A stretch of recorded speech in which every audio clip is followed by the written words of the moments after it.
आओ सिखाए तुम्हें इंग्लिश की ফান্ডা। ইংরেজির ফান্ডা শিখবেন, তাহলে কিন্তু তাড়াতাড়ি ইংরেজিতে কথা বলতে পারবেন, ইংরেজি লিখতে পারবেন, ইংরেজিতে পড়তে পারবেন। তো ইংরেজির ফান্ডা জানতে হলে কিন্তু একটাই কৌশল, সেটা কি জানেন? ভার্ব। প্রচুর পরিমাণ ভার্ব আপনাদেরকে শিখতে হবে।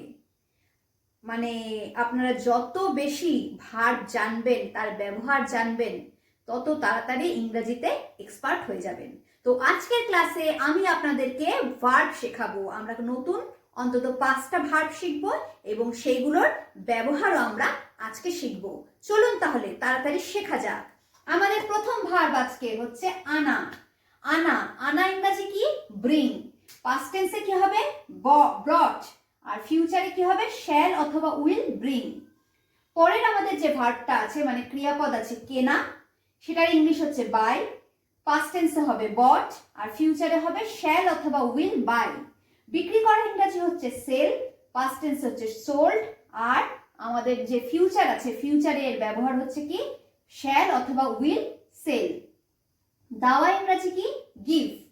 গিভ মানে দাওয়া, পাস্ট টেন্সে হবে গেভ আর ফিউচারে হবে আবার এক শ্যাল অথবা উইল দিয়ে আমরা গিভ দেব। নামা ইংরেজি হচ্ছে টেক, পাস্ট টেন্সে টুক আর ফিউচারে হবে শ্যাল অথবা উইল টেক। তাই তো? চলুন তাহলে ফান্ডাটা শিখে নিই। এবার দেখুন, প্রেজেন্টে যদি বলি আমি চকলেট আনি, তাহলে কি বলবো? I bring chocolate. আমি চকলেট এনেছিলাম, কি হবে বলুন? I brought chocolate. আমি চকলেট আনবো, কি হবে বলুন?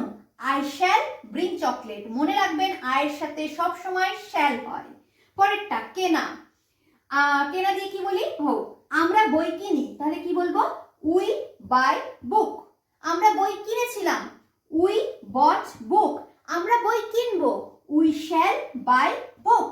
তাহলে উইয়ের সাথে কি হচ্ছে? শ্যাল হচ্ছে। আয়ের সাথে শ্যাল, উইয়ের সাথেও শ্যাল। পরেরটা বিক্রি করা। তারা ফুল বিক্রি করে, দে সেল ফ্লাওয়ার। তারা ফুল বিক্রি করেছিল, দে সোল্ড ফ্লাওয়ার। তারা ফুল বিক্রি করবে, দে শ্যাল হবে না কিন্তু, দে এর সাথে will, they will sell flower.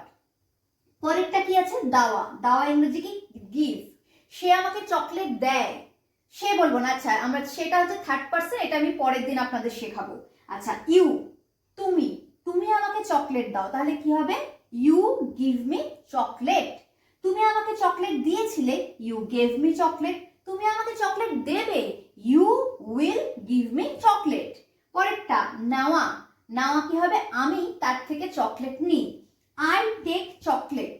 I take chocolate from him হতে পারে। আমি চকলেট নিয়েছিলাম, আই টুক চকলেট। আমি চকলেট নেব, আই শ্যাল টেক চকলেট। দেখলেন ইংরেজি কত সোজা? শুধু আপনারা প্র্যাকটিস করবেন। মনে রাখবেন, যদি আপনারা শিখতে চান তাহলে শিখতে পারবেন, চেষ্টা না থাকলে কিন্তু শেখা যায় না। একটা কথা তো মনে আছে, অবশ্যই আছে, তাই তো?